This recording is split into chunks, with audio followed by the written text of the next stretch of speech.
We spent a lot of time today looking for the bass. We've just found them and some redfish too. And we're out of these winding bayous, and today we're gonna be fishing man-made, deep, protected canals right after an Arctic blast cold front. Stay with us here, we're gonna catch some fish. Double up. Oh, I missed mine. You got yours. Look at that. Double trouble on the redfish, catching reds and bass. Oh yeah, there we go. There we go. We on them now. So, what we saw today was something very interesting. We've been crushing the bass deep in the marsh off these little winding bayous that we showed in several episodes here lately on DockSide TV. Today, it is extremely cold. We had the biggest cold front of the year. Water's dropped 3 feet. Temperatures dropped about 8 or 9 degrees. We did not get a bite in those little bayous. So, we've spent some time today looking around. We're probably on a good 6 or 7 hour fishing trip. And this is our last stop, hitting these dead-end man-made canals, and we hit pay dirt. That's why we say all the time, guys, cover water, cover water, cover water. And eventually you're gonna find the fish, and you just can't worry about, oh, a cold front came through, the fish aren't biting, this or that. My philosophy on fishing, you find the fish, they're always biting. You just got to find them. Fish move around, they have tails, and they do different things. And this was an extreme weather change, and they just moved on us. And it took us a while to get it in our heads to change it up. But we finally changed it up. Instead of looking for current winding bayous, we're looking for dead-end canals with no current. And that's usually a little bit warmer, and that's what they're wanting. Let's see if we can put a little box together here. All right, guys, when you fish in man-made canals, what it typically is these hard drop-offs. So you want to throw it right up tight to the bank, just in case they're close to the bank. And usually the bank's got a little grass. You get a nice grass drop-off. And you just want to slowly work that matrix back towards the boat.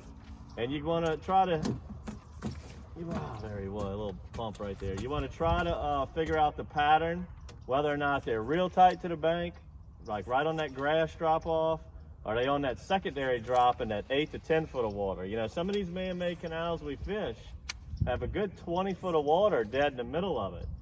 Now, we don't typically fish the 20 foot for the bass or reds too often, but right where it, you know, it goes from 4 feet to 8 feet a lot of times, that's the sweet zone. And here is a prime example of whatever you're targeting these man-made canals anywhere in Louisiana. This is one of the most common things that we all see is our beloved, let me get off the bank here, our beloved redfish. That's what makes it so much fun. If this was just pure 12-inch bass, you know, it's fun, but it's okay. But when you mix these bronze beauties in there, that's what makes it really fun, because you go stick, bass, 2 cranks in the boat, stick, bass, 2 cranks in the boat, stick, pull back, get a little change of pace with the red. That's what I'm talking about. So the last episode you saw us using the Green Hornet matrix. The water was crystal clear, and we were crushing the bass in those winding bayous. And now what we're using is the tiger bait. The water's a little bit dirtier as it fell out 3 feet over that front. And we're catching bass and redfish right here. So same thing, open face jig head, 3/8, 5/16, 2 good sizes for this. And you just gotta dribble it right down that bank. Come right off that man-made drop-off from 2 feet all the way down about 10. And you're either gonna catch a bass or a redfish. This is, oh, there he was.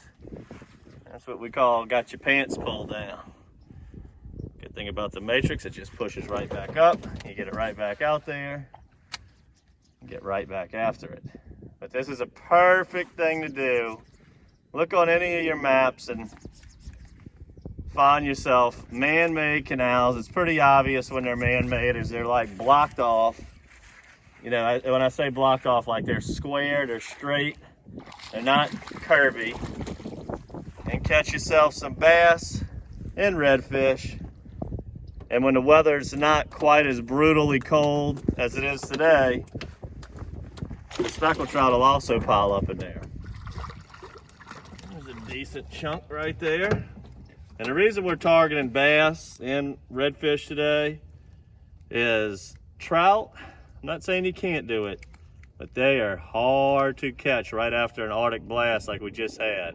So we typically, when we get these post-front conditions, I like to target bass or redfish, whatever our estuary is providing the most of. And in pre-front conditions, then I like to target your speckled trout.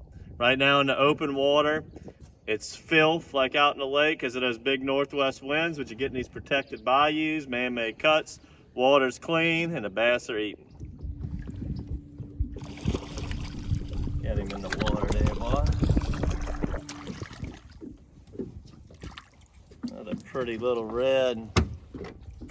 Not the biggest reds in the world, but these are the ones you want for the grill for sure.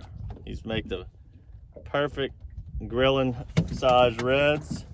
That's right at this borderline 16.5 inches. And along with the bass, these smaller knothead bass, those 11, 12, 13 inches, if you are going to keep them, those are the best fried. Great table fare right here.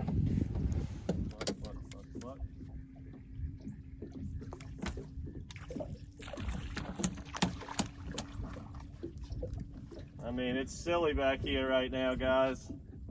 That's one of the other great things about fishing these man-made canals with these tall trees like this, is the wind could be blowing 15, 20, 25 miles an hour, and it wouldn't even be a big problem.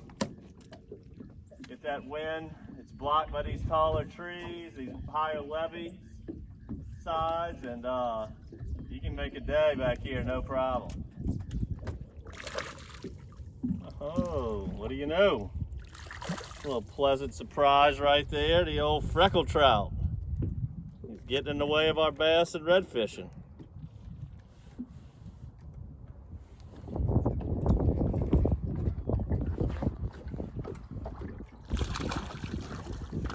Coming on hot at you. This is something that I notice all the time in the winter, especially the cold months. These redfish get this blue, beautiful blue hue on their tail. I don't know what really causes that.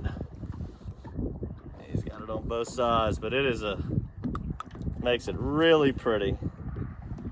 Really cool.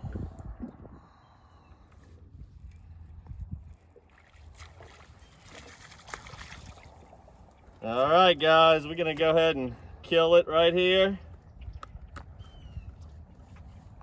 Do a little fun fishing for ourselves, as these bass are just about every cast.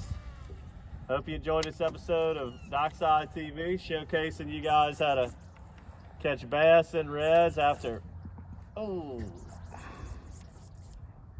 what was that? Oh, I thought I was snagged. What did I just hook? What is going on here? This thing ain't even moving. But it's obviously some kind of creature. It went from there to out here. What did I hook? Oh yeah. Look at the dust.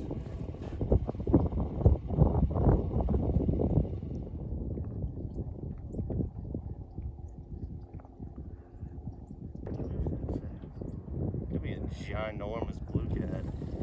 Yeah, I mean a big one.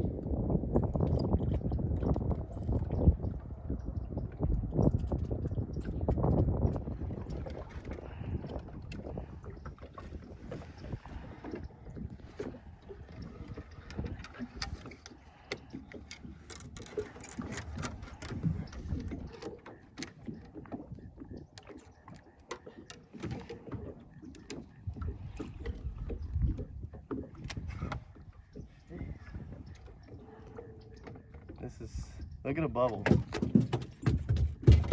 This is something, this isn't normal. I would not be surprised if this is like a small alligator. This is something we don't catch at all. I'm not gonna say often, I'm gonna say at all.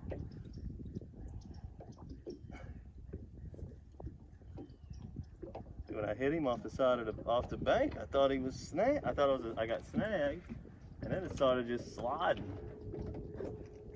Then it's like made some runs like a fish. But then I come to a stalemate with him, like I am right now. I'm like, did I snag a gator? Look at the bubbles. Look what I told you, it's a gator. Don't get your hand bit off. All right, guys, I'm gonna break him. Everybody got to see that.